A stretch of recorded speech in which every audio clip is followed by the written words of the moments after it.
So today we'll be talking about Xnode and Openmesh. So what is Openmesh? Openmesh is a decentralized cloud and Oracle network.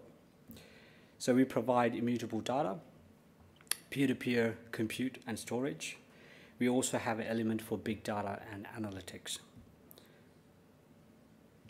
So the best way to think about Openmesh, we bring the best of AWS, Chainlink and IPFS into one design, in one solution. So the best way I look at Openmesh is we bring the traditional infrastructure, like traditional cloud infrastructure, into Web3. Our goal is to accelerate Web3. So we have a very small team, so we started 4 years ago. So most of our team based out of Sydney. So the question we asked, why cryptographically guaranteed data and why decentralized infrastructure? So if you think about this chart, the technology is no longer double every 2 years. In our space, in Web3, technology doubles sometimes every month. So, but what's the problem? The problem, personally, if you think about the world IT and infrastructure, is controlled by 3 to 4 companies. And we're supposed to trust them. If you think about a couple of years ago, these very same companies, they control pretty much a lot of data, and they had the capabilities to do like a read and write capabilities to fabric of society using social media, all the apps they provide. Now, what concerned me the most, the very same companies, they also happen to have the majority of the AI capabilities. And they're all in a race to compete each other to show who's bigger and better. It's no longer innovation, it's about politics, sometimes it's about Wall Street narrative. I mean, if you think about this, if you project this into another maybe 50 or 100 years, right? The question we have to ask ourselves, if we move from type 0 civilization into type 1 civilization, the same companies will have like a mega corporations controlling the entire solar system, right? The data infrastructure will be controlled by these corporations, and I have a big problem with that. So that's why I drawn into decentralized philosophy. I got into Web3 back in 2015. I used to run a meetup, Ethereum meetup and Bitcoin meetup here in Sydney and Wollongong. So if you look at the design principle we choose, so we got to have a good design, because if you don't get the design right at the beginning, it's going to be it's not going to be a good thing. So I don't have much time, since we have only 10 minutes to cover the core infrastructure, but I'll keep it very high level because I wanted to show you some demos for our hackathon, so you guys can take a look at our technology. So I'll talk about Xnode.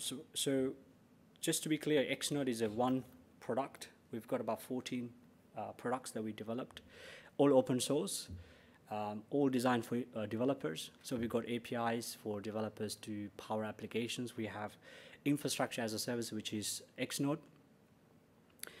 And then we also have analytics and big data, specifically for Web3 space.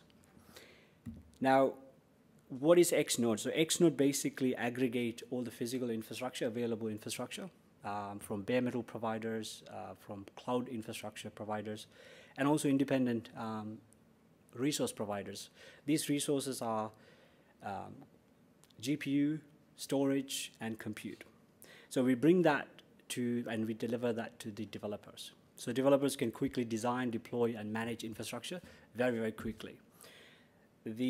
The difference between going through AWS and GCP compared to this approach, you have a full control of your infrastructure.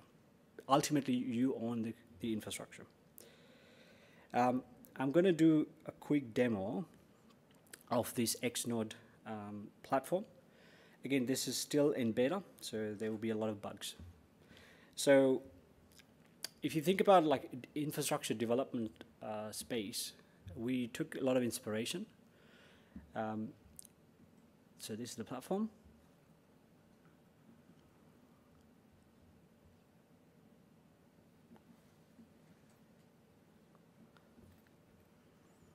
can't see the screen.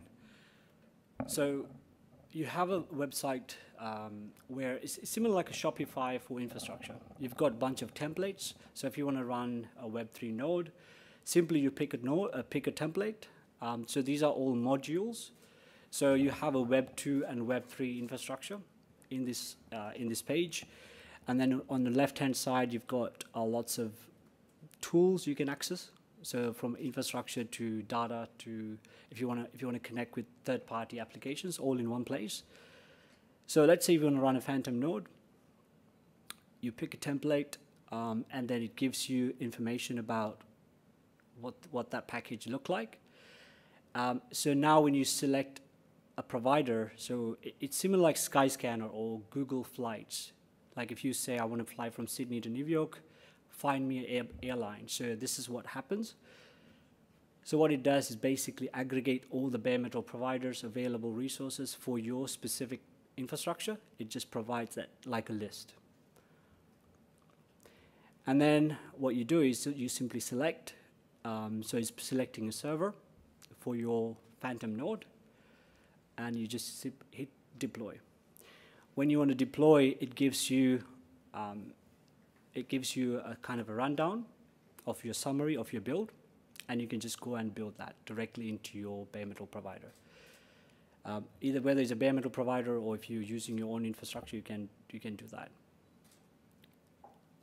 Here, if you look at here, this section, if your server, let's say, if you use for a specific number of compute and specific number of storage, and if you have leftover from your server, you can rent that into a marketplace. Since we don't have much time, we'll skip that part.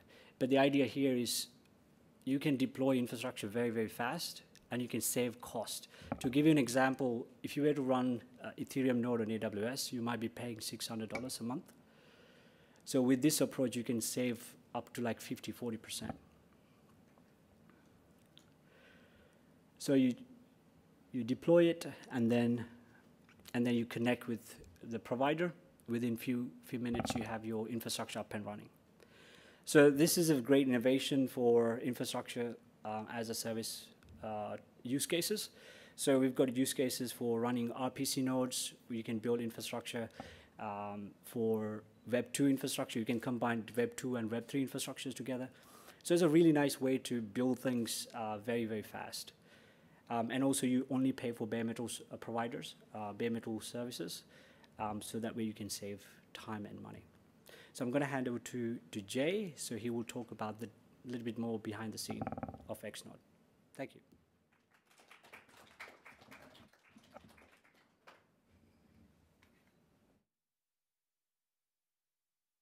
Everyone, it's good to be here. Let me just get switched over.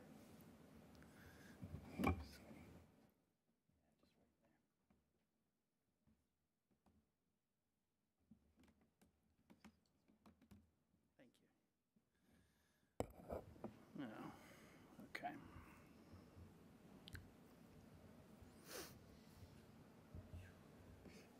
There we go.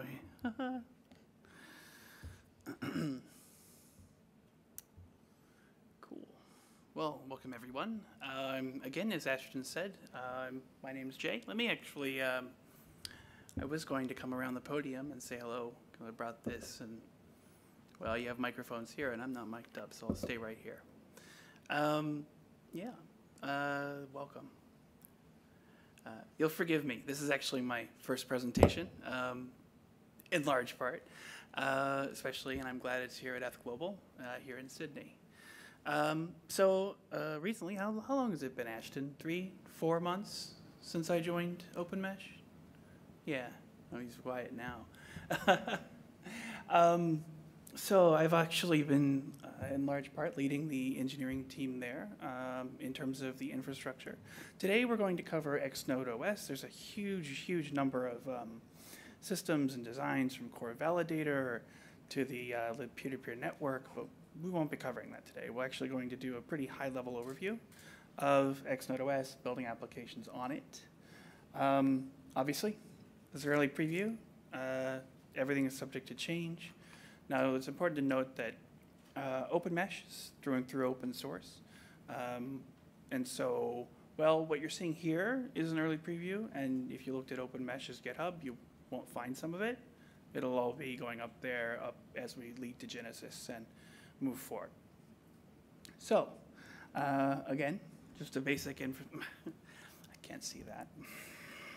And I'm not going to mess with the display. So, all right. Well, good to see that is also not working because that's huge. Great. Isn't this always the way?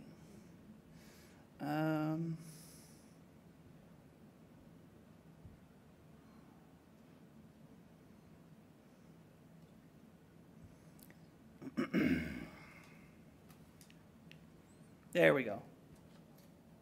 No, that is not working. Great.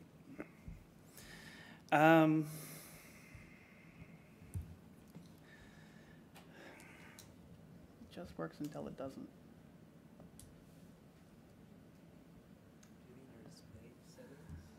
Yeah, sorry about that. You know what? We'll just continue, and I will, well, like we can't.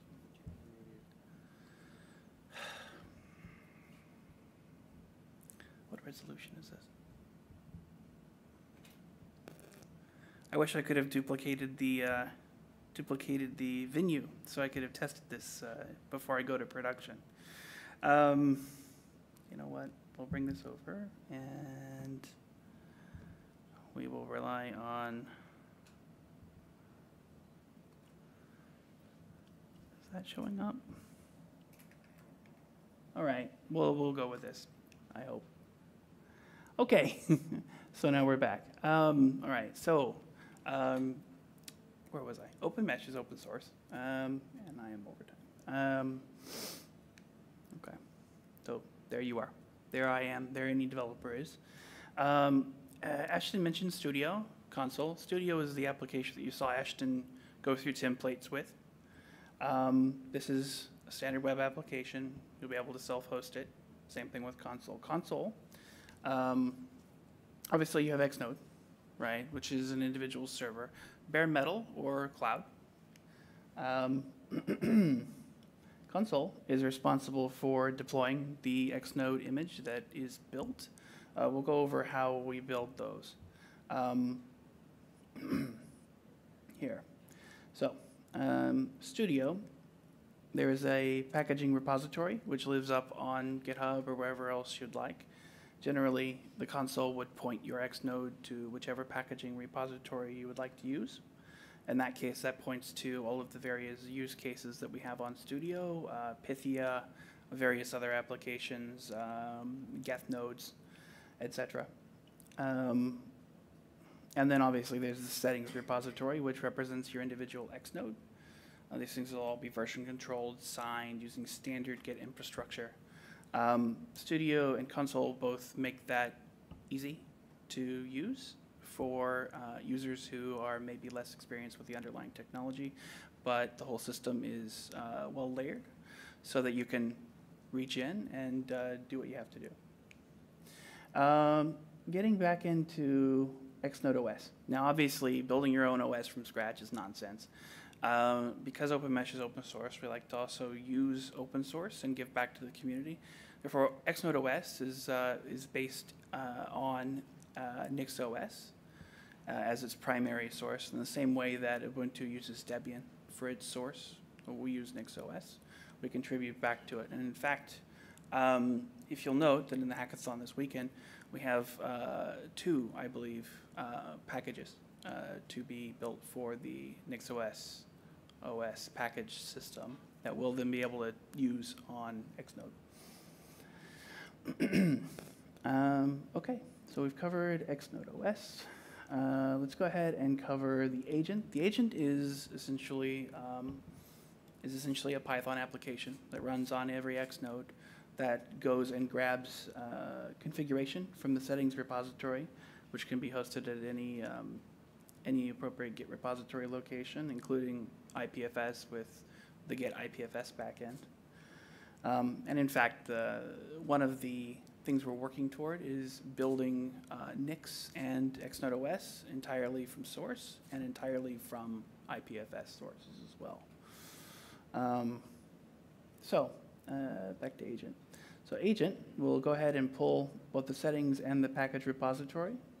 We'll pull them in and then merges them into its local repository so that everything is auditable and you can see exactly what's going on. If you're not familiar with NixOS, it's essentially a functional operating system and package management suite of utilities, so that when you pair it with Git, it allows you to have essentially fully auditable all the way down to source deployments, which can be rolled back.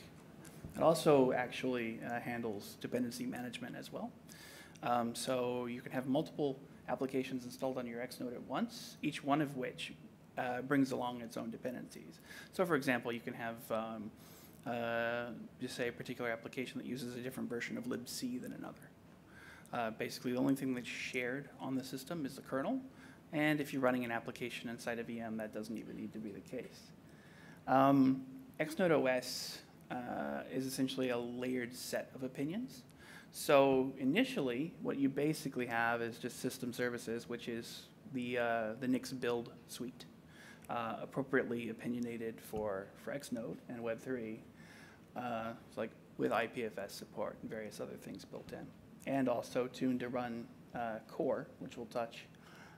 Core is essentially Go application, which maintains the libp2p infrastructure, public and private unified data APIs. Again, I wish I had more time, or we wouldn't go into it. How am I doing on time? I've kind of lost track. No, it's okay. There's no one following you anyway, so. Oh, well, that's convenient. Plenty of time for questions. I'm sure I haven't done a terribly great job of explaining a lot of it. Apologies. System services, we've touched on core. So your application.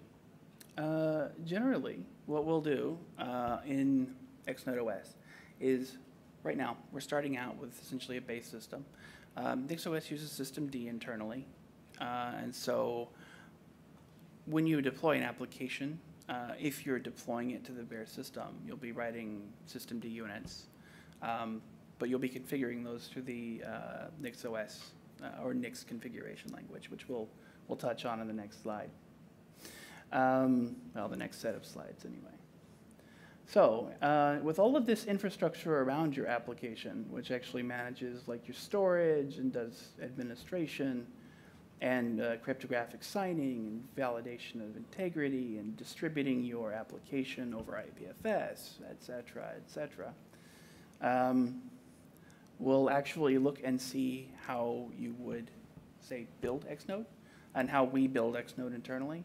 Again, oh my goodness, I'm sorry. That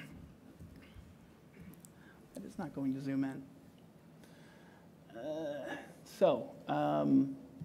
Where is that? So this is actually one of the configuration files for, the ISO image that we build for bare metal servers. Actually, now I can see it over here. In this stanza, basically this is just Nix packaging language. We utilize NixOS generators, if you're familiar with that. If it's not, it's a suite of, if you're not, it's a suite of utilities and functions which allow people to easily build system images for either install or running out of, say, memory or anything else on, say, like DigitalOcean or AWS or, you know, any bare metal or cloud provider. Major one, GCP, anyone else. Currently, we're doing ISO. We have a number of things. If you look at if you remember Ashton, you'll see a number of logos there. All right. So again, this is essentially just the ISO module. The ISO module actually includes all of the configuration required for the utility suite to build this ISO image. We include configuration, which has documentation. I'm not going to read out the whole thing for you, but we disable the documentation. You can see here we set the system greeting. That needs to change, and then the system label. And so like doing configuration for all of these various system utilities is all in one file, all in one case. If we need to split it out, obviously there's includes, but for things that change together, they stay together instead of being split across a whole bunch of different files in the system or with some bespoke build suite. Yeah, so again, ISO image, force text mode, make bootable. That's that. Building the image, you essentially just, there's a make file, or you can just do nix build. And there's that. Goes through there, and then you get the ISO image. Coming back here, once that's built, that gets deployed back out to your cloud provider. We have the, okay, so from the console, those images get deployed. The console essentially has a set of event hooks and uses state machine replication. So when you use your console instance, it essentially manages the life cycle of your servers. It's stateless, and it follows the Kubernetes operator design philosophy, where the particular executable maintains no local state of its own. It's just listening for events from various cloud providers. Like say your VM's gone down, you need to spin up another one. Various other things. 5 minutes. Thank you. Yeah, I appreciate that. Cool. Obviously, going up here, you'll need some way to get information from your application package into Studio, which is through this, again, this package's repo. Studio will read in description files. I've gone out of order. All right. So again, if you're familiar with the Studio, which Ashton showed you, it's essentially a UI set of applications to configure. Well, it's a lot more than that, but in large part, as it relates to Xnode, the Studio allows you to change and modify configurations of templates and packages that you have deployed into your Xnode. Obviously, to do this, you need some sort of a schema to describe the UI that you want in Studio. One of the things that we are experimenting with at this point and have started to integrate is descriptions of UIs using just simple JSON generated from specific files in your package out of your Unix package. And this is actually just an example for Geth. And if I hadn't gone out of order, I would have already introduced. I would have introduced this. So essentially, this is the Geth package from Nix packages. You have essentially just a set of Geth instances, and that lists options. So enable, make enable option, go Ethereum node. It's all quite self-explanatory.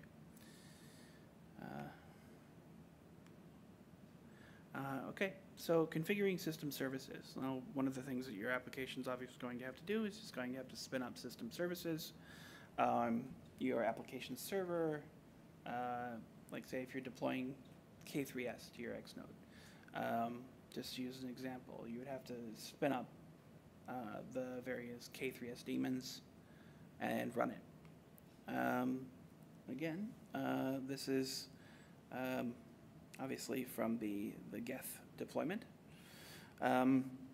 So you would essentially, for each Geth, you just go through, you set the system packages, which includes the Geth name for the configuration. And then for each Geth instance, sets the state directory, sets the data directory, sets it into system services, and then just basically creates ordering targets. And that's what you have to do to generate a new systemd service instead of writing a whole bunch of unit files. And in this case, you'd be configuring it with Xnode console, which would then also go into your system configuration as well. We went over that. So, system service instantiation. If you want to say set up a Geth node that does Sepolia, you just have services, Ethereum, Geth, and Sepolia, and then you just set the configuration options that we defined earlier. This is actually quite straightforward. So if you note that like this IP address, if you